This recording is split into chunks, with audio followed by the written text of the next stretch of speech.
क्या हाल चाल है भाइयों और उनकी बहनों। क्या हाल चाल है, कैसे हो मेरे प्यारे प्यारे जीव जंतुओं, मेरे प्यारे प्यारे कुकीज। क्या हाल चाल है आप सबके?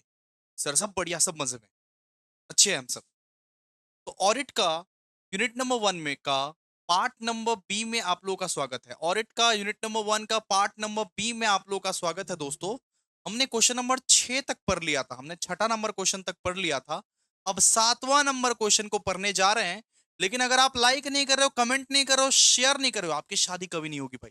शादी कभी नहीं होगी तुम्हारी। तो लाइक कमेंट शेयर करिए, लाइक कमेंट शेयर कीजिए, दबा के ठोकिए शेयर, दबा के ठोकिए हाइप, दबा के लाइक ठोकिए। लाइक कमेंट शेयर সবাইকে করতে হবে। एक कमेंट अभिषेक सर के नाम, एक कमेंट अभिषेक सर के नाम। देखो भाई, सेम 6 बहुत जन के लास्ट सेमेस्टर होने वाला है, तो एक कमेंट तो बनता है भाई, एक कमेंट तो बनता है। ठीक है, शेयर लाइक कमेंट कर दीजिए। ऑडिट एकदम चमका के रख देंगे, मस्त तरीके से पढ़ाएंगे। आइए क्वेश्चन नंबर 7 बोला है कि difference between errors and fraud, कि एरर्स क्या होता है और फ्रॉड क्या होता है। तो बात समझिए, एरर्स का मतलब हो गया, हाय हाय गलती से मिस्टेक हो गई। एरर्स का मतलब अगर कोई गलती से आपसे मिस्टेक हो जाए, उसको एरर्स बोलते हैं। मेरा कोई इंटेंशन नहीं था, मेरा कोई इंटेंशन नहीं था, मैंने ये भाई साहब जानबूझ के नहीं किया, उसको अपने लोग एरर्स बोलते हैं। अगर कोई चीज आप जानबूझ के नहीं किए फिर भी वो गलती अगर हो जाए आपसे, उसको बोलते हैं एरर। जैसे मान लीजिए गलती से हमने अकाउंट्स में 1 लाख के असेट को 10,000 लिख दिया। गलती से हमने अकाउंट्स में 1 लाख के असेट को 10,000 लिख दिया। गलती से हमने 20 रुपया को 200 लिख दिया। ये हमसे गलती से हुई है, मेरा कोई इंटेंशन नहीं था भाई। सो सॉरी, मेरा कोई इंटेंशन नहीं था। लेकिन अगर आपका चोर चुट्टामी करने का बुद्धि है, अगर आप चोर चुआड़ हो पहले से, अगर आप चोर चुट्टा पहले से ही हो, बुद्धि ही ऐसी है आपकी, तो उस बुद्धि को बोलते हैं फ्रॉड। अगर आप जानबूझ के कोई मिस्टेक करते हो, आप जान के अगर कोई गलती करते हो, उसको बोलते हैं फ्रॉड। अगर जानबूझ के नहीं किया, उसको बोलते हैं एरर्स। ठीक है, एरर्स। अगर आप जानबूझ के ये 20 रुपया को 200 रुपया बिठा दिए, आपके माथा में बदमाशी चल रही है, उसको बोलते हैं अपने लोग फ्रॉड। तो फ्रॉड बंदा है, फ्रॉड आदमी है, स्कैम आदमी है। ठीक है, तो यहां पे देखिए जरा ध्यान से, एरर्स का मतलब क्या हो गया। Errors are unintentional mistake in books of account. मतलब मैंने इंटेंशनली जो मिस्टेक नहीं किया, उसको मैं बोलूंगा एरर्स। कि 10,000 को मैंने 1 लाख लिख दिया, 1 लाख को मैंने 10,000 लिख दिया, मैंने इंटेंशनली ये मिस्टेक नहीं किया भाई, भाई जी सॉरी सॉरी। और फ्रॉड किसको बोलते हैं? Fraud means intentional manipulation of misstatement of accounts. हमको सब पता है, हम इंटेंशनली हम इंटेंशनली अगर कोई मिस्टेक करते हैं, उसको क्या बोलते हैं? फ्रॉड। उसको अपने लोग क्या बोलते हैं? फ्रॉड। तो सीधा सा बात लिखिएगा, errors are unintentional mistakes and fraud are intentional mistakes. सीधा सा पॉइंट लिखिएगा, एरर्स क्या है? अनइंटेंशनल, हम इंटेंशनली नहीं किए ये मिस्टेक, उसको बोलते हैं एरर। इंटेंशनली किया, हम जानबूझकर ये मिस्टेक किए हैं, उसको बोलते हैं फ्रॉड। ठीक है, ओके। फिर nature, it occurs due to, क्या हो गया? एक मिनट वेट कीजिएगा, थोड़ा सा काइंडली वेट कीजिएगा, वरना भाड़ में जाइएगा। वेट नहीं कीजिएगा तो आप पास कैसे होइएगा। आइए देखिए, अब बात करते हैं नेचर। तो it occurs due to carelessness, omission और लैक ऑफ नॉलेज। अगर आप एक केयरलेस इंसान हो, अगर आप एक बिल्ला इंसान हो, अगर आपको अपनी जिंदगी का कोई परवाह नहीं है, जिंदगी भर आप सोते रहते हो, केयरलेस इंसान हो, तो आपसे बेटा एरर होता है। एक केयरलेस इंसान, एक केयरलेस इंसान आलसी हो सकता है, कामचोर हो सकता है, फ्रॉड नहीं हो सकता है। लेकिन it occurs due to dishonest in intention to his personal gain. Fraud क्यों होता है? फ्रॉड तब होता है जब आप ईमानदार नहीं हो, आपके दिल में खोट है, आपका दिल काला है। आपका दिल जब काला है तब आप फ्रॉड करते हो। आप जब आलसी हो, बेल्ला हो, दिन भर सोते रहते हो, तब आप एरर्स करते हो। ठीक है, आप अगर केयरलेस हो और बहुत सारी गलतियां करते हो, तो आपसे एरर हो सकता है, फ्रॉड नहीं हो सकता है भाई। कि मैं आलसी हो सकता हूं, मैं कामचोर हो सकता हूं, लेकिन मैं फ्रॉड नहीं कर सकता। फ्रॉड का मतलब क्या हो गया? अगर आप दिल से ईमानदार नहीं हो, अगर आपका दिल काला है, तो आप फ्रॉड करते हो। ठीक है, फिर इंटेंशन, एरर में लिखा हुआ है कि there is no intention to deceive. मेरा कोई इंटेंशन नहीं है तुमको कि धोखा धोखा देने का। मेरा कोई इंटेंशन नहीं है तुमको धोखा देने का। आप ऐसा बोलते हो ना, मेरा कोई इंटेंशन नहीं है तुमको धोखा देने का। तो एरर्स में कोई भी इंटेंशन नहीं होता डिसीव करने का। यहाँ पे क्लियर इंटेंशन यही होता है, चीटिंग करने का ही क्लियर इंटेंशन होता है। इसी को तो फ्रॉड बोलते हैं कि तुमने मेरे साथ फ्रॉड किया। इफेक्ट, एरर्स में affect accuracy of accounts accidentally. सीधा सा बात है, एरर्स की वजह से ना अकाउंट्स इफेक्ट हो सकता है, पूरा का पूरा अकाउंट्स का एक्यूरेसी अफेक्ट हो सकता है। लेकिन फ्रॉड के वजह से जो है फिनेंशियल लॉस हो सकता है। फ्रॉड की वजह से कंपनी को एक फिनेंशियल लॉस हो सकता है, सीधा सा बात है, इफेक्ट यही है। फिर बात करते हैं कि डिटेक्शन, ऑडिट में आसानी से एरर्स को पकड़ा जा सकता है। अगर कोई अच्छा ऑडिटर जो है वो ऑडिट कर रहा है ना, इजिली इजिली कोई गलती को पकड़ लेगा, इजिली गलती को पकड़ लेगा। Errors are generally easier to detect during audit. एक अच्छा ऑडिटर अगर ऑडिट कर रहा है तो वो इजिली एक गलती को आराम से पकड़ लेगा। लेकिन फ्रॉड्स जो होते हैं वो बड़े प्री प्लान्ड होते हैं। फ्रॉड्स को बड़े प्री प्लान्ड तरीके से किए जाते हैं, तो फ्रॉड्स को पकड़ना मुश्किल ही नहीं, नामुमकिन है। बहुत ज्यादा मुश्किल होता है। फ्रॉड्स को आप बहुत इजीली आप डिटेक्ट नहीं कर सकते। फ्रॉड जो होते हैं मास्टरमाइंड लोग करते हैं। कभी कियो फ्रॉड? कियो? करना है फ्रॉड तो मास्टरमाइंड के साथ करना है, ऐसा बेवकूफों की तरह फ्रॉड मत करना। फ्रॉड ही करना तो अच्छे से करना। एग्जाम्पल देखो, जैसे मान लो रॉन्ग टोटलिंग, हम टोटलिंग गलत कर दिए, या प्रिंटिंग मिस्टेक है, पोस्टिंग मिस्टेक है, उसको क्या बोलेंगे? एरर। एरर, गलती हो गई भाई साहब, गलती से मिस्टेक हो गई, इंटेंशनली मैंने नहीं किया ये सब सब चीज।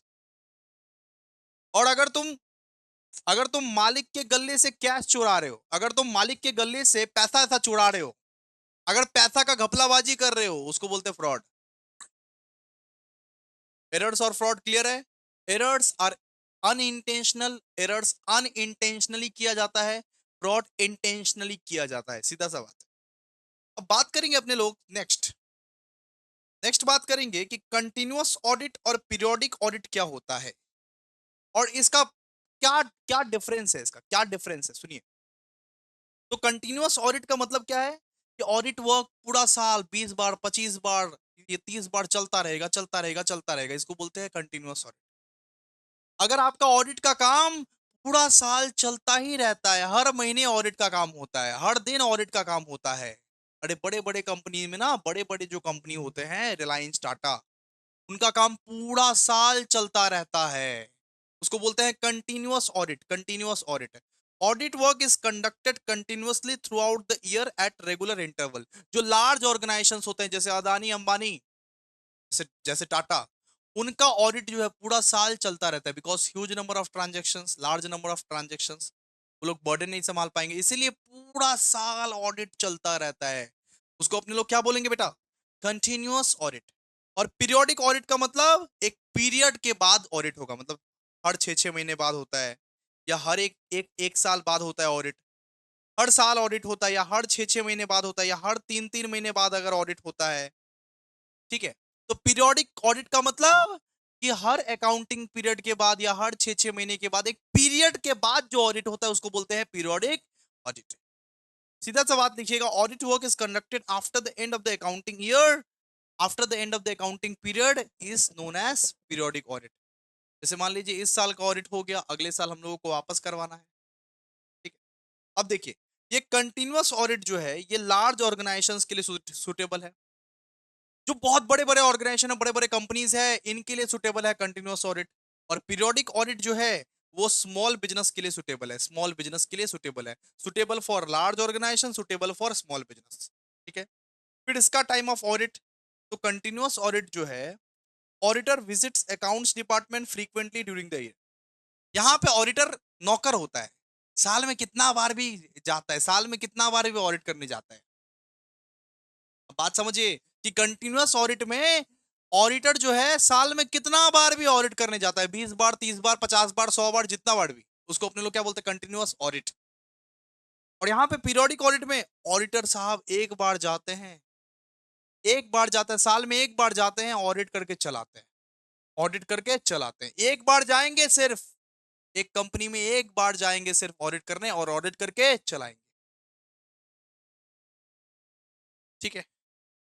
फिर यहां पे देखो, अगर आप कंटिन्यूअस ऑडिट करते हो तो एरर्स एंड फ्रॉड्स अगर होंगे ना तो वो इजीली क्विकली डिटेक्ट हो जाएंगे, बिकॉज पूरा साल ऑडिट चल रहा है। पूरा साल अगर ऑडिट चल रहा है तो एरर्स एंड फ्रॉड्स जो है उसको आप क्विकली डिटेक्ट कर पाओगे। और यहाँ पे डिटेक्शन बहुत डिले होगा, यहाँ पे आप एरर्स एंड फ्रॉड को इजीली क्विकली डिले मतलब कि डिटेक्ट नहीं कर पाओगे। ठीक है। अच्छा। फिर फिर कंटिन्यूअस ऑडिट जो है वो मोर कॉस्टली है। इसमें खर्चा ज्यादा लगता है। आप एक ऑडिटर को 25 बार बुलाइएगा साल में तो खर्चा नहीं लगेगा? लगेगा ना खर्चा। पैसा कहां से आएगा? एक ऑडिटर को अगर 25 बार बुलाइएगा साल में, क्या सुन दादा वो सुन दादा खाउन दादा कुड़ुन दादा ये कुड़ुन दादा वो कुड़ुन दादा, पैसा लगेगा ना। मोर कॉस्टली। और पीरियोडिक ऑडिट जो है लेस कॉस्टली, कम खर्चा लगता है। यहाँ पे कम खर्चा लगता है, यहाँ पे ज्यादा खर्चा लगता है, बात खत्म। ठीक है। फिर प्रिपरेशन ऑफ फाइनल अकाउंट्स। ठीक है। तो यहाँ पे अगर कंटिन्यूअस ऑडिट करते हो तो आप अर्ली प्रिपेयर कर सकते हो फाइनल अकाउंट्स, मतलब बहुत जल्दी ही प्रिपेयर कर सकते हो फाइनल अकाउंट्स। यहाँ पे फाइनल अकाउंट्स प्रिपरेशन में टाइम लगता है। अगर पूरा साल ऑडिट ही हो रहा है तो फाइनल अकाउंट्स आप बहुत ही जल्दी प्रिपेयर कर सकते हो, बिकॉज आप दाव पे जानते हो सब कुछ। आप सब कुछ जानते हो कंपनी के बारे में। लेकिन अगर आप बेटा एक पीरियोडिक ऑडिट करते हो तो फाइनल अकाउंट्स प्रिपरेशन में बहुत ज्यादा टाइम लग सकता है। आइए नेक्स्ट, अब बात करेंगे क्वेश्चन नंबर 9 का। क्वेश्चन नंबर 9 ये बात करता है कि concept of balance sheet audit and how it is conducted. कि बैलेंस शीट ऑडिट क्या है? ये बैलेंस शीट ऑडिट क्या है? तो बैलेंस शीट ऑडिट का मतलब है जब एक ऑडिटर साहब आते हैं, जब एक ऑडिटर साहब आते हैं एक कंपनी में, जब एक ऑडिटर साहब आते हैं और कंपनी के बैलेंस शीट को चेक करते हैं कि सारा का सारा एसेट लायबिलिटी कैपिटल रिजर्व सब कुछ सही सही लिखा है कि नहीं लिखा है। ये हौले कंपनी ने सारा का सारा असेट लायबिलिटी कैपिटल रिजर्व सारा का सारा वैल्यू सही है कि नहीं है। जब एक जब एक ऑडिटर आता है और ऑडिटर आके कंपनी के बैलेंस शीट को वेरीफाई करता है, उसको हम लोग बोलते हैं दोस्तों बैलेंस शीट ऑडिट। वहां पे वो यही वेरीफाई करता है कि कंपनी के assets liabilities capital reserve and provisions सही सही लिखे हुए हैं कि नहीं, सही वैल्यू लिखा हुआ है कि नहीं उसका। कंपनी के असेट्स को, कंपनी के लायबिलिटीज कैपिटल रिजर्व्स का सही एक्यूरेट वैल्यू लिखा हुआ है कि नहीं, उसको बोलते हैं अपने लोग बैलेंस शीट ऑडिट। यहां पे देखिए जरा ध्यान से क्या लिखा हुआ है। Balance sheet audit means the examination and verification of items appearing in the balance sheet. Balance sheet audit का मतलब है कि जब एक ऑडिटर साहब आता है तो बोलता है लाओ निकालो बैलेंस शीट। जब एक ऑडिटर साहब आता है और कंपनी के बैलेंस शीट को चेक करता है, और कंपनी के बैलेंस शीट को चेक करके एक बिजनेस का फेयर व्यू बताता है, एक बिजनेस का पूरा फाइनेंशियल पोजीशन बताता है, उसके असेट्स उसके लायबिलिटीज उसके कैपिटल रिजर्व्स को चेक करता है, उसको अपने लोग बोलते हैं बैलेंस शीट ऑडिटर ऑडिट। दोस्तों, भाइयों, बहनों, इस रिश्ते को बोलते हैं balance sheet audit. Balance sheet audit. Sir यहाँ पे क्या क्या होता है बताइए। यहाँ पे सबसे पहले तो होता है वेरिफिकेशन ऑफ असेट। मतलब जब एक ऑडिटर आता है सबसे पहले असेट्स को वेरीफाई करता है। वो जो बैलेंस शीट में चेक करता है, तो बैलेंस शीट में क्या क्या होता है भैया, बैलेंस शीट में असेट होता है। तो सबसे पहले वो असेट को वेरीफाई करता है कि बैलेंस शीट में जो असेट लिखा हुआ है ससुरा, कि बैलेंस शीट में जो असेट लिखा हुआ है, मान लो कि हम ऑडिटर है, बैलेंस शीट में जो असेट लिखा हुआ है, कैश लिखा हुआ है, स्टॉक लिखा हुआ है, डेटर्स लिखा हुआ है, फर्नीचर लिखा हुआ है, मशीनरी लिखा हुआ है, सबका करेक्ट वैल्यू लिखा हुआ है ना। ऐसा तो नहीं है कि फर्नीचर है 1 लाख का लिखा हुआ है 20,000। ऐसा तो नहीं है कि मशीनरी है 1 लाख का लिखा हुआ है 10 लाख। तो सबका वैल्यू सही है ना, सारा का सारा जो असेट्स लिखा हुआ है उसका वैल्यू सही है ना। ये चेक करता है, ये चेक करता है auditor. The auditor checks asset like cash, stock, debtors, furniture, machinery to confirm their existence and correct valuations। यहाँ ये एग्जिस्ट करता है ना, ये फर्नीचर फर्नीचर जो लिखा हुआ है एग्जिस्ट करता है ना। एग्जिस्ट अगर करता है तो करेक्ट वैल्यू पे लिखा हुआ है ना। इसका रॉन्ग वैल्यू तो नहीं दिया हुआ है कि 1 लाख का फर्नीचर है लिखा हुआ है 20 लाख का। इसके बाद वेरिफिकेशन ऑफ लाइबिलिटी, कि बैलेंस शीट में जो लाइबिलिटीज लिखा गया, लोन्स वगैरह जो लिखा गया, वो सच सच का लोन लिया गया है ना कि फ्रॉड जाली। लाइबिलिटीज भी चेक किया जाता है कि लाइबिलिटीज में जो creditors loan outstanding expenses provisions जो लिखा गया है वो सही सही है ना, सही में लाइबिलिटी है ना, ये सब चेक करता है, पूरा बैलेंस शीट को चेक करता है। Checking books and supporting document, auditor जो है वो books of accounts and voucher invoices agreement supporting record सब कुछ चेक करता है उसके रिगार्डिंग। ये जो असेट्स, ये जो लाइबिलिटीज के regarding vouchers, invoice, agreement, supporting document, जितना कुछ भी उसका सपोर्टिंग डॉक्यूमेंट है, सब चेक करते हैं ऑडिटर। সব কিছু চেক করে অডিটর, বুঝলে? বুঝলে কি বুঝলে না? না বুঝলে কিছু করা যাবে না, গোবর খেয়ে নাও।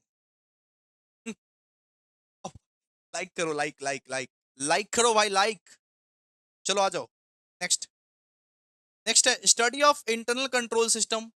ऑडिटर जो है बैलेंस शीट ऑडिट के साथ इंटरनल कंट्रोल सिस्टम को भी चेक करता है, इंटरनली भी चेक करता है कि सारा का सारा इंटरनल मैनेजमेंट जो है वो सही काम कर रहा है कि नहीं, सारा का सारा काम सही कर रहा है कि नहीं नॉर्मली। फिर valuation and classification, the auditor checks whether assets and liabilities are properly valued and classified according to the accounting accounting standard. Auditor ये भी चेक करता है कि जितना भी असेट्स है, जितना भी लाइबिलिटीज है, वो प्रॉपर्ली वैल्यू किया गया है ना, प्रॉपर्ली वैल्यूड है ना वो, और प्रॉपर्ली उसको क्लासिफाई किया गया ना कि हाँ ये असेट ही है ना। ऐसा तो नहीं है कि 1 लाख का फर्नीचर को 10 लाख दिखा दिया गया है, उस तरीके से नहीं चलेगा। प्रॉपर्ली वो वैल्यूड है कि नहीं है, ये सब भी चेक किया जाता है। एंड उसके बाद ये सब सब चेक करके, ये सब सब माथा लगा के कि सबसे पहले असेट्स को वेरीफाई किया उसने, लाइबिलिटी को वेरीफाई किया, बुक्स को चेक किया, सपोर्टिंग डॉक्यूमेंट को चेक किया, इंटरनल कंट्रोल सिस्टम को चेक कर लिया ऑडिटर, वेरिफिकेशन कर लिया दोबारा से, क्लासिफिकेशन कर दिया असेट्स एंड लाइबिलिटीज का, वेरिफिकेशन एंड क्लासिफिकेशन। इसके बाद वो क्या करता है, इसके बाद वो ऑडिट रिपोर्ट बनाता है, प्रिपरेशन ऑफ ऑडिट रिपोर्ट। समझे? इसके बाद वो फाइनली क्या करता है, सारा का सारा वेरिफिकेशन करके कागज पत्तर निकाल के ऑडिट रिपोर्ट अपना बना के बात खत्म, कथा शेष। चलिए आइए नेक्स्ट। नेक्स्ट बोलते हैं कि meaning and purpose of standard of auditing. आइए, meaning and purpose of standard of auditing. ठीक है, तो स्टैंडर्ड ऑफ ऑडिटिंग जो है, स्टैंडर्ड ऑफ ऑडिटिंग जो है ये क्या है? जैसे आप लोग अकाउंटिंग स्टैंडर्ड्स पढ़ते हो, वैसे ऑडिटिंग का भी स्टैंडर्ड होता है, उसको बोलते हैं स्टैंडर्ड ऑन ऑडिटिंग। जैसे अकाउंट्स का सारा नियम, अकाउंट्स का सारा rules and regulations accounting standard में लिखा होता है, वैसे ही ऑडिटिंग के सारे guidelines, rules, regulations standard on auditing में लिखा जाता है। ठीक है, तो जो स्टैंडर्ड ऑन ऑडिटिंग है, ये एक प्रोफेशनल गाइडलाइंस है जिसको institute of charter accountant of India ICI issue करता है। जैसे आप लोगों को पता है कि अपना इंडियन, जैसे आप लोगों को पता है कि अपना इंड एएस जो है, Ind AS accounting standard, Indian accounting standard जो है, वो भी institute of charter accountant of India issue करता है। वैसे ही स्टैंडर्ड ऑन ऑडिटिंग मतलब ऑडिटिंग के कुछ रूल्स है, ऑडिटिंग के कुछ नियम है, रूल्स, रेगुलेशंस, कायदा, जिसको institute of charter accountant of India जो है इशू करता है। विच an auditor should follow while conducting audit work. एक ऑडिटर को हमेशा इसको फॉलो करना चाहिए, एक ऑडिटर को हमेशा स्टैंडर्ड ऑन ऑडिटिंग को फॉलो करना चाहिए। अगर आप ऐसे को फॉलो नहीं कर रहे हो, मतलब ऑडिट करते वक्त अगर स्टैंडर्ड ऑन ऑडिटिंग के को फॉलो नहीं कर रहे, तो आप सच्चे ऑडिटर नहीं हो, आपके ऊपर डिसिप्लिनरी एक्शंस लिया जाएगा फिर। ठीक है, तो एक ऑडिटर को हमेशा अपना काम सिस्टमेटिकली, एफिशिएंटली और प्रोफेशनल एथिक्स के दौरान करना चाहिए। अपना काम हमेशा अच्छे से करो। तो देखिए स्टैंडर्ड ऑफ ऑडिटिंग क्या क्या सिखाता है, जरा वो सुनिए। तो स्टैंडर्ड स्टैंडर्ड ऑन ऑडिटिंग ये सिखाता है कि ensure uniformity in audit work, ऐसे help auditor follow the same audit procedures and maintain consistency in audit practice. कि हर जगह सेम ऑडिट प्रोसीड्योर को फॉलो करो, अच्छे से ऑडिट करो। अगर तुम ऑडिटर अगर बने हो, तो अपना ऑडिटर का फर्ज निभाओ। सेम सेम ऑडिट प्रोसीड्योर हर जगह कंसिस्टेंसी मेंटेन करो। ये नहीं कि एक जगह अलग अलग तरीके से ऑडिट कर दिया, एक जगह अलग तरीके से ऑडिट कर दिया, ये ना चोलवे भाई, ये ना चोलवे। फिर इंप्रूव्स क्वालिटी ऑफ ऑडिट, अपना क्वालिटी ऑफ ऑडिट को बढ़ाओ, अपना क्वालिटी एंड रिलायबिलिटी को बढ़ाओ कि लोग तुम्हारे काम की प्रशंसा करें, लोग तुम्हारे काम पे विश्वास करें। आप ऑडिटर हो भाई साहब, हाँ तू ऑडिटर है। ऑडिटर का ये धर्म होता है, ये कर्म होता है कि वो अपना क्वालिटी बढ़ाए, वो अपना काम करने का तरीका को बढ़ाए। रिलायबल, रिलायबल बने। वो चोर चोर चुहार बनने से कुछ नहीं होगा, घूस लेने से कुछ नहीं होगा, अच्छा ऑडिटर बनो। फिर प्रोवाइड्स ऑडिट गाइडलाइंस। एक ऑडिटर जो है अ, अ, ऐसे जो है, ऐसे ऐसे ऐसे मतलब स्टैंडर्ड ऑन ऑडिटिंग, ये क्या करता है, ये ऑडिट का गाइडलाइंस प्रोवाइड करता है कि किस तरीके से आप लोगों को ऑडिट करना है, किस तरीके से आप लोगों को ऑडिट करना है। फिर protect interest of users. Assess help in protecting the interest of share holders, investors, creators and others users of financial statements. तो सबके इंटरेस्ट को बचाता है। नॉर्मली देखिए ना, एक ऑडिट पे कौन कौन भरोसा करता है, एक ऑडिट पे शेयर होल्डर भरोसा करता है, इन्वेस्टर भरोसा करता है, क्रिएटर्स भरोसा करता है, और बहुत सारे लोग। ठीक है। ये भी इंश्योर करता है कि सारा का सारा कंप्लाइंस, सारा का सारा प्रोफेशनल एथिक्स, सब कुछ बराबर तरीके से ensures compliance with professional ethics और increases credibility of financial statements. अगर प्रॉप अगर प्रॉपर कंप्लाइंस होगा, लोग आप पे ट्रस्ट करेंगे। तो यही स्टैंडर्ड ऑन ऑडिटिंग सिखाता है कि अगर प्रॉपर कंप्लाइंस करोगे, लोग तुम पे ट्रस्ट करेंगे बेटा, ट्रस्ट करेंगे। ठीक है। आइए, अब जो भी समझाऊंगा आप शॉर्टकट में समझाऊंगा, हाँ? ठीक है, उतना उतना डिटेल में नहीं समझाऊंगा।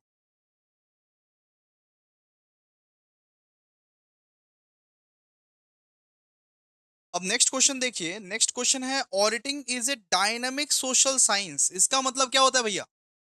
इसका मतलब जैसे जैसे दुनिया चेंज हो रही है, वैसे वैसे आप ऑडिटिंग करने के तरीके भी चेंज हो रहे हैं, ऑडिटिंग करने के प्रोसेस भी चेंज हो रहे हैं। अब पहले लोग बही खाता में अकाउंटिंग किया करते थे, लेकिन आजकल भैया कंप्यूटराइज्ड अकाउंटिंग कर रहे हैं, आजकल लोग कंप्यूटर में ऑडिट कर रहे हैं। तो डायनेमिक सोशल मतलब कि साइंस मतलब ऑडिटिंग एक ऐसा प्रोसेस है जो कि बदलता रहता है, बदलता रहता है, बदलता रहता है, हमेशा चेंज होता रहता है। जैसे चेंज तो आपकी वो हो गई, छोड़ो। तो ऑडिटिंग जो है एक डायनेमिक सोशल साइंस है। ऑडिटिंग हमेशा बदलता रहता है, चेंज होता रहता है, चेंज होता रहता है। ठीक है।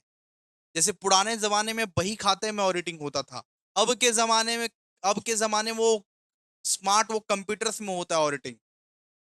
बहुत सारे सॉफ्टवेयर आ गए ऑडिटिंग करने के लिए, बहुत सारे टाइप्स के ऑडिट हो गया।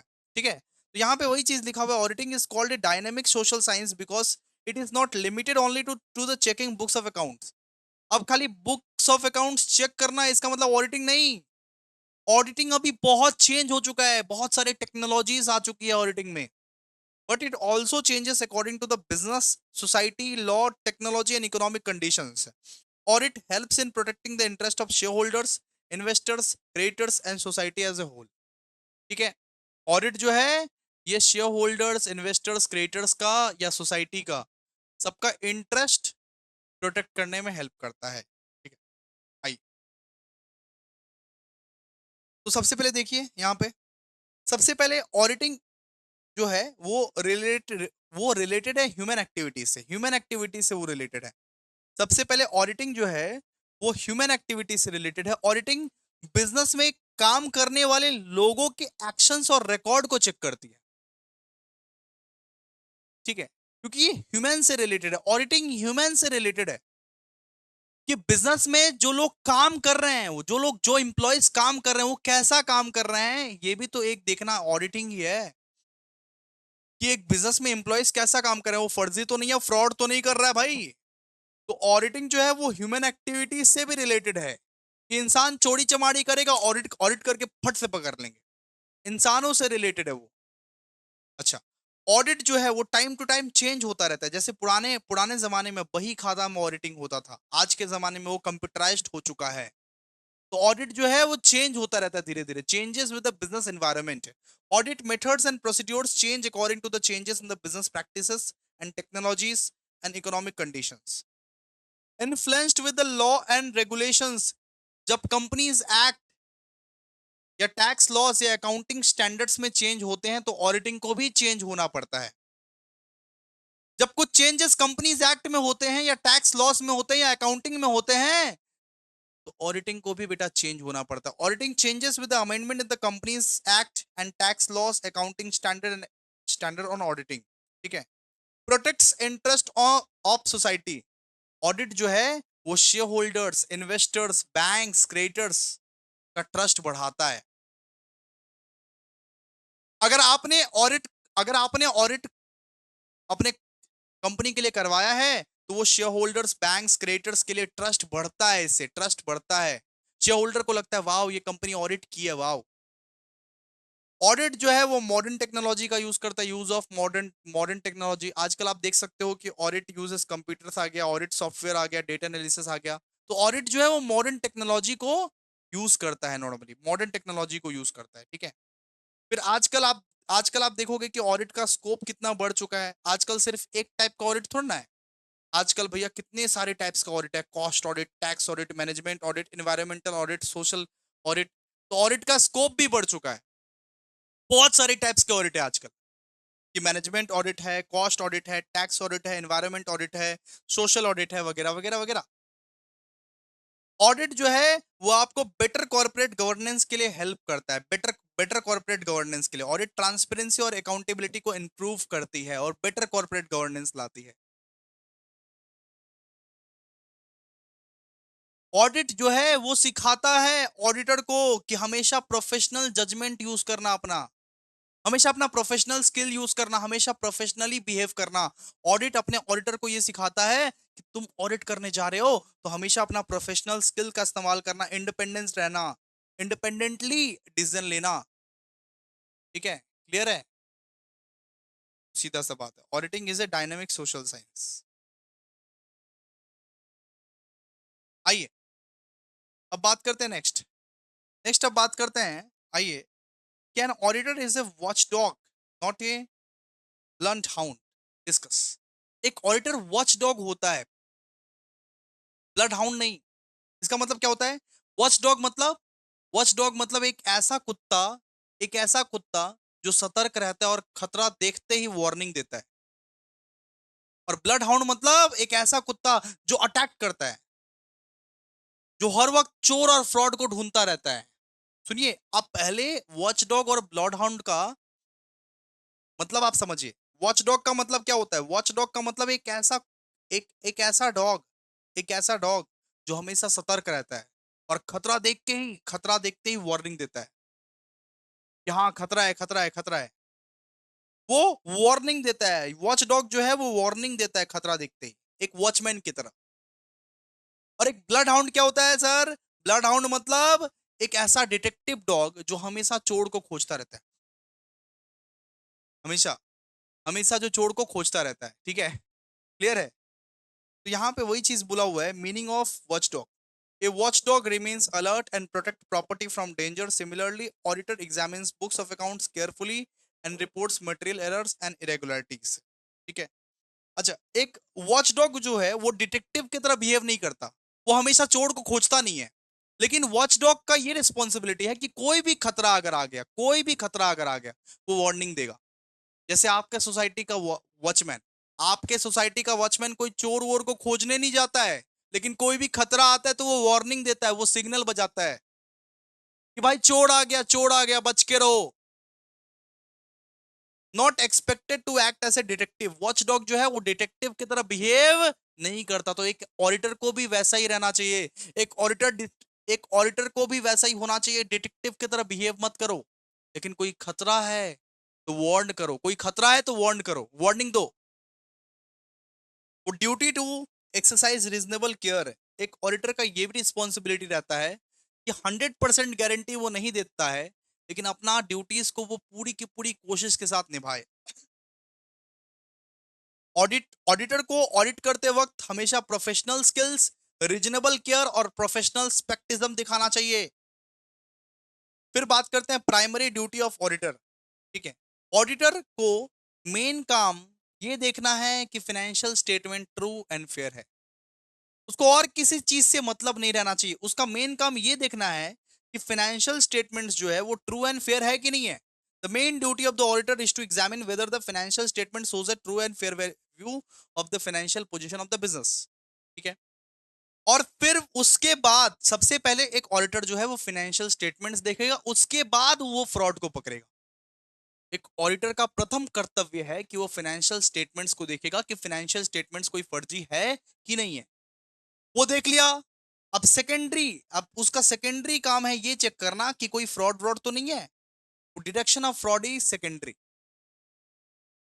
एक ऑडिटर जो है वो इंटरनल कंट्रोल पे भरोसा रखता है, इंटरनल कंट्रोल पे पूरा का पूरा रिलाई करता है। ऑडिटर कंपनी के इंटरनल कंट्रोल और इंटरनल चेक सिस्टम पर भी भरोसा करता है कि अगर कंपनी का इंटरनल कंट्रोल सिस्टम सही है तो ऑडिट भी सही जाएगा। नीड फॉर प्रोफेशनल जजमेंट, एक ऑडिटर को हमेशा प्रोफेशनली बिहेव करना चाहिए, प्रोफेशनल स्पेक्टिज्म से बिहेव करना चाहिए। ऐसा नहीं कि घुसबाजी कर दी है, नहीं। एक ऑडिटर प्रोफेशनल इंसान होता है, सीए होता है, वो प्रोफेशनल जजमेंट के साथ बिहेव करेगा। वो जो भी अनयूजुअल ट्रांजैक्शंस होंगे, सस्पिशियस एंट्री होंगे normally and material miss statement होंगे, उसके लिए ऑडिटर पहले से अलर्ट देगा कि यहाँ पे देखो, यहाँ पे फ्रॉड हो रहा है तुम्हारे साथ, ये अनयूजुअल ट्रांजैक्शन है, ये सस्पिशियस एंट्रीज है, यहाँ पे फ्रॉड होने वाला है तुम्हारे साथ। ठीक है। Modern view of auditing. अब देखो, आजकल का जो बड़ा बड़ा कंपनीज है वो एक ऑडिटर को ना ज्यादा प्रोफेशनल वो समझने लगे। आजकल का जो बड़ा बड़ा कंपनी है वो ऑडिटर से ये उम्मीद रखते हैं कि ऑडिटर जो है बहुत ज्यादा प्रोफेशनल स्पेक्टिज्म से काम करेंगे, स्पेक्टिज्म से काम करेंगे नॉर्मली। ठीक है। ठीक है। देखो, फिर limitation of auditing. Limitation of audit क्या है भैया? कि ऑडिट अच्छा है, ऑडिट बढ़िया है, ऑडिट खूबसूरत है, ऑडिट ग्रेट है, लेकिन ऑडिट का ये खासियत है ना, ये एक लिमिटेशन है ना, कि 100% गारंटी नहीं दे सकता ऑडिट। आप ऑडिट करवाने पे भी 100% गारंटी नहीं दे सकते कि फ्रॉड नहीं हुआ है, 100% गारंटी के साथ नहीं बता सकते भाई, sorry. Audit has certain limitations because the audit check record on the test basis and depends upon the available audit evidence. Therefore, it is impossible to guarantee complete detection of fraud. ठीक है, तो audit ये ये guarantee नहीं दे सकता audit यहाँ कुछ गलत नहीं होने वाला। देखो, अब नेक्स्ट पढ़ने वाले हैं, बहुत बहुत इंपॉर्टेंट। आइए, what is the auditor's responsibility towards detection and prevention of frauds and errors as per the relevant standard on auditing? एक ऑडिटर का क्या क्या रिस्पॉन्सिबिलिटी रहता है? एक ऑडिटर का क्या रिस्पॉन्सिबिलिटी रहता है? ऑडिटर किसी का गुलाम नहीं, लेकिन ऑडिटर का क्या रिस्पॉन्सिबिलिटी रहता है? वो क्या, अगर मान लो एरर्स एंड फ्रॉड को वो पकड़ा तो उसका क्या क्या रिस्पॉन्सिबिलिटी है? एक ऑडिटर की रिस्पॉन्सिबिलिटी क्या होती है उसके बारे में हम लोग पढ़ेंगे दोस्तों। तो ऐसे ये 240 ये बोलता है कि ऑडिटर की रिस्पॉन्सिबिलिटी है कि वो रीजनेबल अश्योरेंस ले कि सारा का सारा फाइनेंशियल स्टेटमेंट्स वगैरह वगैरह सब कुछ सही है। 100% गारंटी तो नहीं दे सकता ऑडिटर, लेकिन 99% गारंटी तो दे, कम से कम वो रीजनेबल एश्योरेंस तो दे कि सारा का सारा फाइनेंशियल स्टेटमेंट्स सही है। तो according to SA 240 the auditor's responsibilities relating to the fraud is an audit of financial statements. ठीक है। सबसे पहला सबसे पहला है कि एक ऑडिटर का रिस्पॉन्सिबिलिटी है कि वो रीजनेबल एश्योरेंस देगा। वो 100% गारंटी के साथ नहीं बताएगा कि हाँ मैंने ऑडिट किया है सब कुछ सही है। वो रीजनेबल अश्योरेंस के साथ अपना ऑडिटिंग करेगा और ये पूरा का पूरा वादा करेगा कि हाँ 100% तो नहीं, लेकिन मैं जितना जानता हूं इस कंपनी को मैंने बहुत बढ़िया तरीके से ऑडिट किया है। तो auditor should conduct audit in such A way that he can obtain reasonable assurance that financial statements are free from material frauds and errors। वो वो बस ये दावा कर दे, वो बस ये दावा कर दे, ऑडिटर बस ये दावा कर दे कि सारा का सारा फाइनेंशियल स्टेटमेंट्स सही है, फाइनेंशियल स्टेटमेंट्स में कोई फ्रॉड नहीं छुपा हुआ है, बस ये दावा कर दे।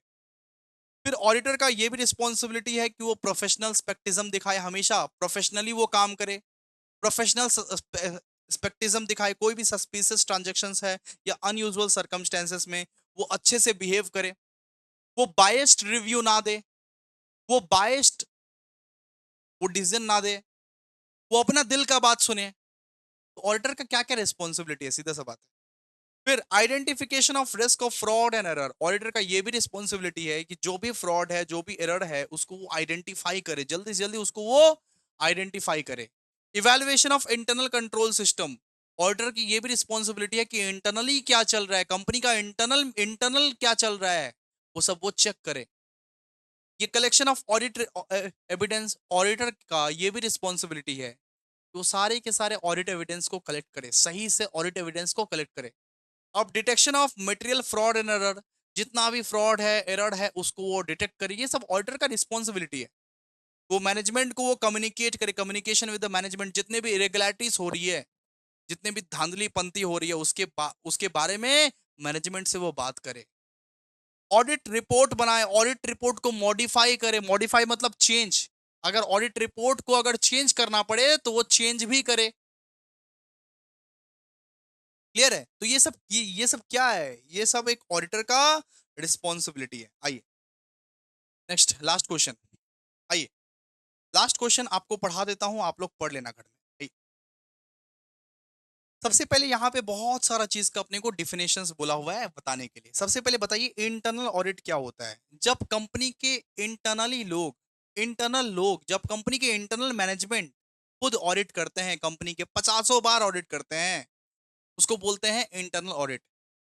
जब कंपनी के खुद के एम्प्लॉयज खुद ऑडिट कर रहे हैं कंपनी का, ये चेक करने के लिए कि कोई धांधली पंती तो नहीं चल रही है, उसको अपने लोग बोलते हैं internal audit. Internal audit company के एम्प्लॉयज या इंटरनल ऑडिटर्स द्वारा किया जाता है। ठीक है, फिर बताते हैं इंडिपेंडेंट फाइनेंशियल ऑडिट क्या होता है। इंडिपेंडेंट फाइनेंशियल ऑडिट, ये ऑडिट एक इंडिपेंडेंट एक्सटर्नल ऑफिसर करता है। जैसे मान लीजिए मैंने कोई ऑडिटर को अपॉइंट कर दिया, सीधा सा बात है, वो मेरा अगर कंपनी में ऑडिट कर रहा है, उसको क्या बोलेंगे, इंडिपेंडेंट फाइनेंशियल ऑडिट। अगर कोई आउटसाइडर ऑडिट कर रहा है, उसको क्या बोलेंगे, इंडिपेंडेंट फाइनेंशियल ऑडिट। फिर बात करते हैं कंटिन्यूअस ऑडिट क्या होता है, जो साल में बहुत बार जो ऑडिट होता है। लार्ज कंपनीज में देखोगे पूरा साल में हजारों बार ऑडिट होता है, उसको उसको अपने लोग बोलते हैं कंटिन्यूअस। हर दिन, हर महीने, हर साल, हर दिन, हर महीने जो ऑडिट होता है, उसको अपने लोग क्या बोलते हैं, कंटिन्यूअस ऑडिट। फिर होता है कि पीरियोडिकल ऑडिट। अब पीरियोडिकल ऑडिट क्या होता है कि पीरियड वाइज ऑडिट को, अकाउंटिंग पीरियड के बाद, अकाउंटिंग ईयर खत्म होने के बाद जो ऑडिट होता है, हर साल एक बार करके जो ऑडिट करते हो, उसको बोलते हैं periodical audit. Interim audit, interim audit का मतलब 2 एनुअल ऑडिट्स के बीच किया गया ऑडिट को बोलते हैं अपने लोग इंट्रीम ऑडिट। मतलब मान लो कि हर 6-6 महीना बाद हम लोग ऑडिट करवाते हैं, इसको अपने लोग बोलेंगे इंट्रीम ऑडिट। हर 6-6 महीना बाद जो ऑडिट करवाते हो ना, उसको अपने लोग क्या बोलते हैं, इंट्रीम ऑडिट। फिर बैलेंस शीट ऑडिट, आप ऑलरेडी जानते हो, पढ़ा दिए कि बैलेंस शीट ऑडिट मतलब एक ऑडिटर आता है और बैलेंस शीट चेक करता है, जहां पे आपका एसेट्स, लायबिलिटी सब कुछ चेक किया जाता है। बैलेंस शीट के रिलेटेड जितना भी आइटम्स है, उसका वेरिफिकेशन किया जाता है, उसको अपने लोग बोलते हैं balance sheet audit. Standard audit, standard audit क्या होता है कि प्रोफेशनल बॉडीज द्वारा प्रेस्क्राइब्ड स्टैंडर्ड ऑफ अकाउंट्स। ठीक है, अगर मान लो कि प्रोफेशनल बॉडीज ने भेजा है, सीए इंस्टीट्यूट ने भेजा है, तो वो प्रोफेशनली ऑडिट करेगा ना, वो स्टैंडर्ड के हिसाब से ऑडिट करेगा ना। कोई भी ऑडिट आप स्टैंडर्ड के हिसाब से, एक प्रोसीड्योर्स को फॉलो करके करते हो, उस ऑडिट को अपने लोग बोलते हैं स्टैंडर्ड ऑडिट। ठीक है, कोई भी ऑडिट स्टैंडर्ड के हिसाब से प्रोसीड्योर्स को फॉलो करके करते हो, तो उसको क्या बोलते हैं, स्टैंडर्ड ऑडिट। फिर सिस्टम ऑडिट, सिस्टम ऑडिट किसको बोलते हैं, कंपनी के सिस्टम, प्रोसीड्योर्स या इंटरनल कंट्रोल की एफिशिएंसी और इफेक्टिवनेस चेक करना।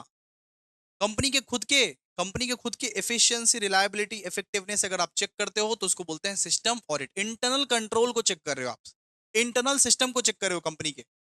और ईडीपी ऑडिट, ईडीपी का मतलब कि कंप्यूटराइज्ड अकाउंटिंग सिस्टम और इलेक्ट्रॉनिक डेटा प्रोसेसिंग एनवायरनमेंट का ऑडिट।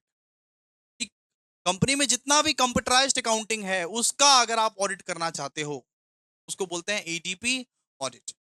जितना भी इलेक्ट्रॉनिकल डेटा है कंपनी में, जितना भी इलेक्ट्रॉनिकल डेटा है, जितना भी इलेक्ट्रॉनिक डिवाइस में डेटा है, उसका प्रॉपर तरीके से अगर आप ऑडिट करोगे, उसको क्या बोलते हैं, EDP audit, EDP audit. So I hope हम लोगों ने आप लोगों को यूनिट नंबर 1 बहुत बेहतरीन तरीके से पढ़ाया है। संजीवनी बूटी बहुत बेस्ट तरीके से लिखा गया है। आई होप आप लोगों को बहुत मदद मिला होगा। काइंडली काइंडली गाइस, अगर अच्छा लगा है, अगर चाहते हो ऑडिट का सारा वीडियो आ जाए, तो लाइक करो, कमेंट करो, शेयर करो, हाइप करो। और अगर ये नोट्स भी लेना है, तो टेलीग्राम पे जाओ ना, टेलीग्राम का लिंक डिस्क्रिप्शन में दिया हुआ है, ज्वाइन करो टेलीग्राम चैनल पर। Thank you so much guys, thank you so much. मिलते हैं नेक्स्ट वीडियो में, बाय।